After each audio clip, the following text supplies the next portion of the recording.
Movie की शुरुआत में हमें विष्णुदास को दिखाया जाता है, जो कि एक ताजमहल का टूर गाइड होता है, जो पिछले 30 साल से टूरिस्ट को ये मॉन्यूमेंट दिखाता आ रहा है।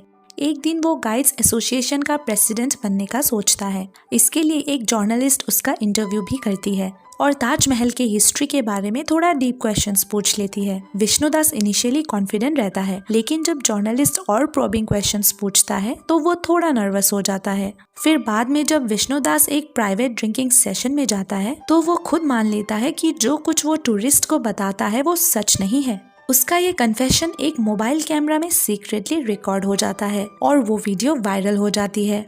विष्णु पब्लिक में मजाक बन के रह जाता है और उसे काम से भी सस्पेंड कर दिया जाता है और उसका बेटा नमित दास भी लोगों के तानों का शिकार होता है, जिस वजह से उसकी पूरी फैमिली टूट जाती है। बेइज्जती से जलता हुआ विष्णु डिसाइड करता है कि वो साबित करेगा ताजमहल के पीछे एक और कहानी है जो दुनिया को पता चलनी चाहिए।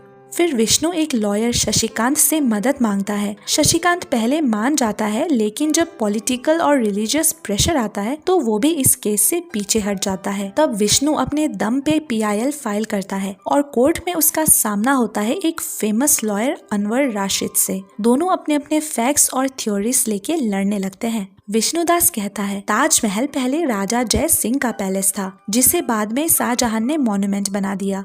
कोर्ट में विष्णुदास अपने सबूत और लॉजिक दिखाता है, जिससे वो प्रूव कर सके कि ताजमहल असल में पहले एक मंदिर था। फिर यहाँ कुछ इम्पोर्टेंट आर्ग्यूमेंट्स आते हैं। विष्णु बोलता है कि ताजमहल के डिजाइन में कुछ सिंबल्स ऐसे हैं जो हिंदू आर्किटेक्चर में मिलते हैं, जैसे कलश, नारियल, आम के पत्ते और आधा चांद। वो कहता है अगर ये मुगल टॉम्ब है तो फिर ये सनातन सिंबल्स क्यों यूज हुए। इस पॉइंट से वो ये दिखाना चाहता है कि स्ट्रक्चर पहले कुछ और था, बाद में उसे मॉडिफाई किया गया है। और ताजमहल का ऑक्टागोनल फ्लोर प्लान जो पुराने मंदिरों में भी देखा गया है। विष्णु कहता है कि ये कोइंसिडेंस नहीं है, ये पुराने टेम्पल स्ट्रक्चर जैसा ही पैटर्न फॉलो करता है। मतलब वो आर्किटेक्चर से प्रूफ देने की कोशिश करता है। विष्णु एक और एविडेंस लाता है। वो बोलता है कि 1980s में किसी ने ताज के एक पुराने वुडन डोर का कार्बन डेटिंग टेस्ट करवाया था।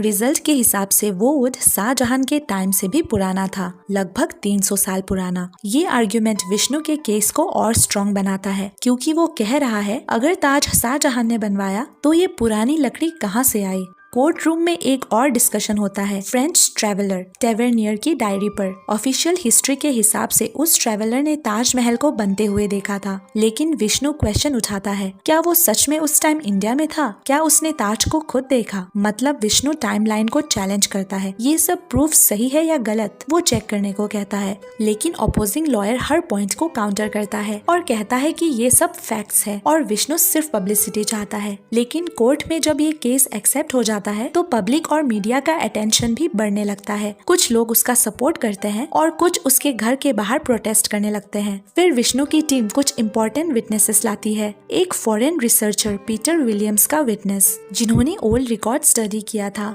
और एक और आई विटनेस योगेश भट्ट, जो 1980s में ताज के सील्ड चैम्बर के अंदर गया था और कुछ अनयूजुअल चीजें भी देखी थी। जब ये विटनेसेस कोर्ट में आने वाले होते हैं तब उन्हें डराया जाता है। कहीं फोन पे वार्निंग मिलती है, कहीं उनके घर तक लोग पहुंच जाते हैं, कुछ विटनेसेस किडनैप भी हो जाते हैं। विष्णु को हर तरफ से प्रेशर आता है, पर वो हार नहीं मानता। विष्णु अपने फादर महेंद्र दास का भी जिक्र करता है। दरअसल विष्णु के पिता महेंद्र दास ने पहले 22 चैम्बर को खोलने की कोशिश की थी, पर पॉलिटिकल प्रेशर की वजह से अपनी जान गंवा चुके थे। कोर्ट केस के साथ विष्णु की जिंदगी और भी मुश्किल होती जाती है। विटनेसेस को धमकी मिलती है, लॉयर पीछे हट जाते हैं और फैमिली भी टेंशन में आ जाती है। फिर भी विष्णु हार नहीं मानता। उसके लिए ये केस सिर्फ हिस्ट्री का नहीं, अपने पिता के सपने और इज्जत का भी है। विष्णु अपनी तरफ से पूरी रिसर्च, पुराने रिकॉर्ड्स और एक्सपर्ट टेस्टिमोनीज दिखाता है, लेकिन हर बार उसके सबूत या तो इनकम्प्लीट प्रूव होते हैं या गलत लगते हैं। और जज फाइनली ये बोलता है कोर्ट के पास ऐसे पक्के सबूत नहीं है जिससे ये प्रूफ हो सके कि ताजमहल किसी और ने बनवाया था। लेकिन विष्णुदास का सवाल गलत भी नहीं था, क्योंकि हर इंसान को सच जानने का हक है। फिर जज ये भी बोलता है कि हिस्ट्री एक इंटरप्रिटेशन होती है, हर दौर के लोग उसे अपनी नजरिए से देखते हैं। कोर्ट किसी एक बात को सच नहीं मान सकता। फिर एंड में ना विष्णु जीतता है ना हारता है, केस ऐसे ही छोड़ दिया जाता है ताकि लोग खुद डिसाइड कर सके कि उनके लिए सच क्या है।